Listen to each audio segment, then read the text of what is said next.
mwaka 2025 pale mjini Dodoma, lakini bado tangazo halijatoka la kuhitimishwa bunge hilo.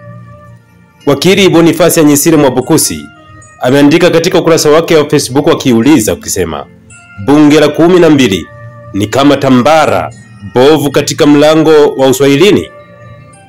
Anaanza kwa kusema, katika historia ya taifa letu tangu kuzaliwa kwa Jamhuri ya Muungano wa Tanzania mwaka 1964 na hususani tangu kurejeshwa kwa mfumo wa vyama vingi mwaka 1992, bunge la 12 2020 mpaka 2025 ndilo bunge dhaifu, legelege na lisilotimiza wajibu wa kikatiba kuliko mengine yote yaliyowahi kuwepo.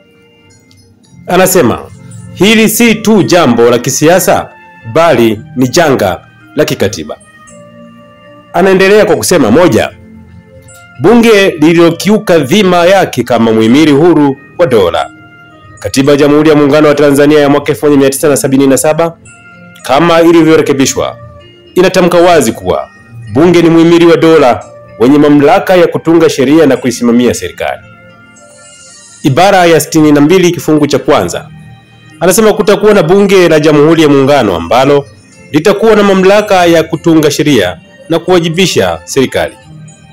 Badala ya kusimama kama muhimili kamili, bunge hili limejivua heshima hiyo na kugeuka kuwa nyenzo ya kupitisha matakwa ya serikali bila kupinga wala kuhoji.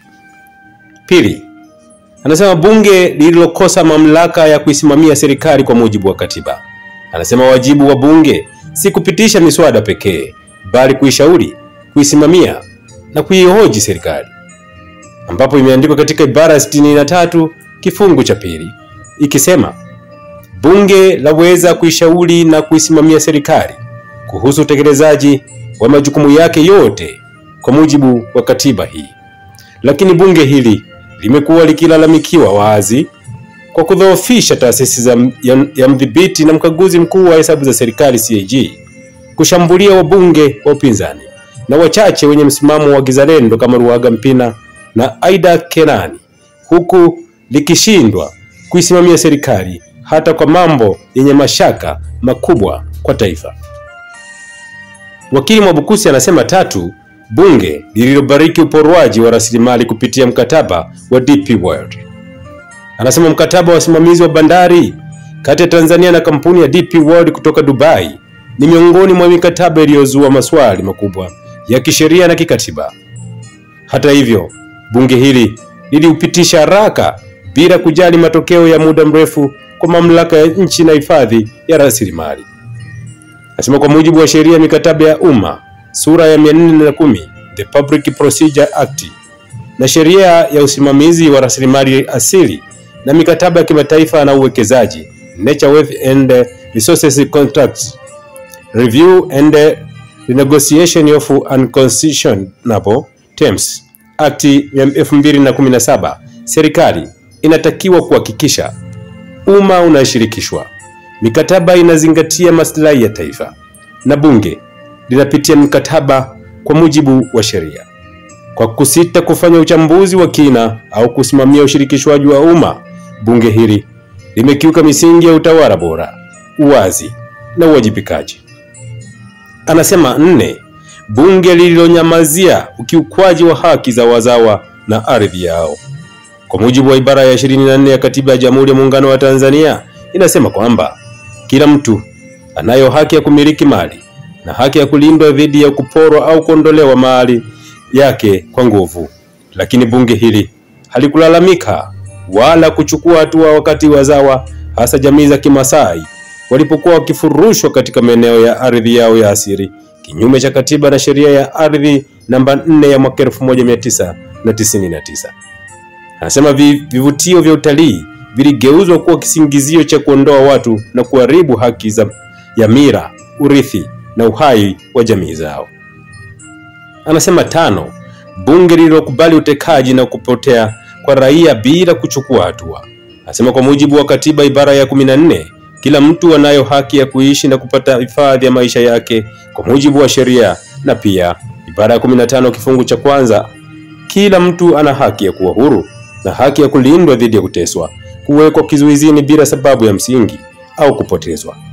Anasema bunge limepuuza matukio ya wazi ya utekaji, mateso na kupotea kwa wanaharakati, waandishi na wapinzani. Kauli za baadhi ya viongozi wa bunge hata zilipotosha ukweli kwa kudai watu wanajiteka au wanajijeruhi. Hili ni kosa la kimaadili na la kikatiba.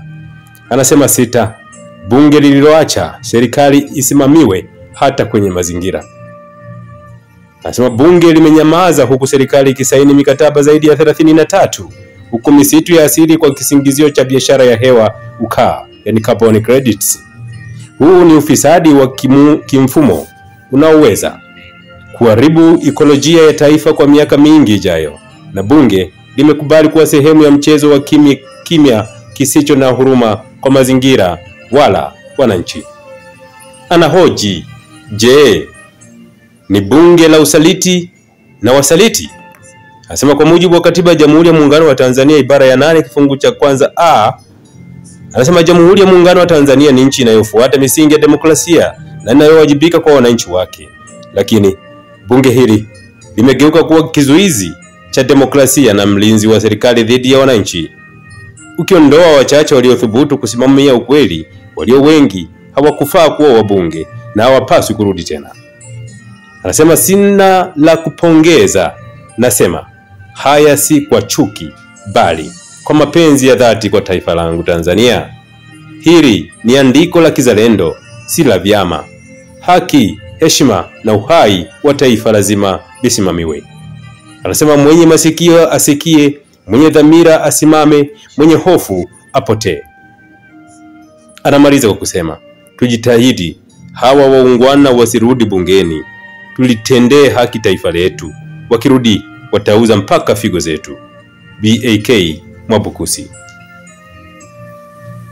Baadhi ya wasomaji wa andiko hili wametoa maoni yao mbalimbali. Mmoja akiwepo anaitwa Michael Frankie, anasema Mr. Boniface Mwabukusi, sema tu ndio tuko kwenye taifa la mfumo wa chama kimoja. Ingekuwa mataifa yanayopenda kuleta mabadiliko katiba na kisheria, ulipaswa kuwa kiongozi serikalini ili umsaidie Rais Samia Suluhu Hassan kuhusiana na sheria na katiba ya Jamhuri ya Muungano wa Tanzania. Umeeleweka mkuu. Michael Magwaza anasema nchi na kila mpenda haki na taifa letu tuungane kumwombea mtu huyu katika nchi yetu. Mheshimiwa Boniface Anyisire Mwabukusi, kazi yako ni njema sana. Mimi sijajali wa kusema kama wewe, ila kuomba naweza. Acha nijitoe sadaka kukuombea. I love you my brother. Yusufu Julius Itogero anasema Boniface Anyisire Mwabukusi, 93% ni bunge alikutaka kujadili ubadhirifu wote licha ya CAG kubaini uozo wa pesa nyingi za umma.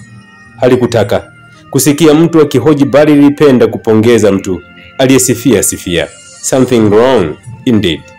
Maoni ni mengi mtazamaji, lakini nawe una nafasi ya kutoa maoni yako kupitia hapa kwenye comment selection ya Nyikani TV. Tafadhali karibu kwa maoni yako katika kulipitia, na kama ulivyosikia eneo hili la ukurasa huu wa Boniface Mwabukusi alichokiandika, na mimi nimekuletea angalau kwa sauti usikie maoni aliyoyatoa. Karibu nawe kwa maoni yako. Hii ni Nyikani TV Afrika na langu jina ni Gordon Kalulunga Mwaipungu. Karibu.